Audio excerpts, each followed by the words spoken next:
வணக்கம் நண்பர்களே, உணவூட்டும் தோட்டத்திற்கு அன்புடன் வரவேற்கிறோம். நான் தான் உங்கள் டிவினா. இன்னைக்கு நம்ம தோட்டத்துல இந்த முள்ளங்கி விதையை தான் விதைக்க போறோம்.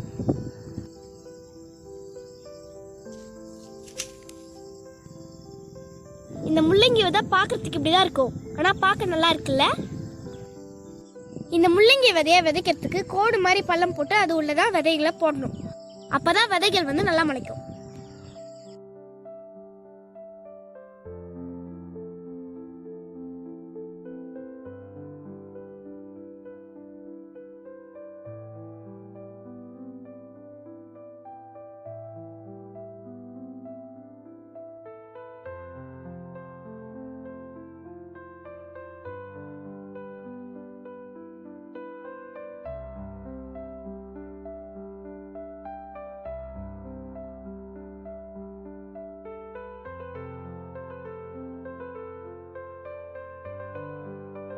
அஞ்சு நாள் கழிச்சு செடிங்கள்லாம் இப்படி முளைச்சிருக்கு.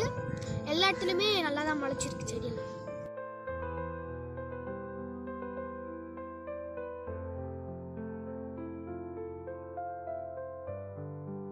சரியா 40 நாள் கழிச்சு முள்ளங்கியை நம்ம அறுவடை பண்ண போறோம்.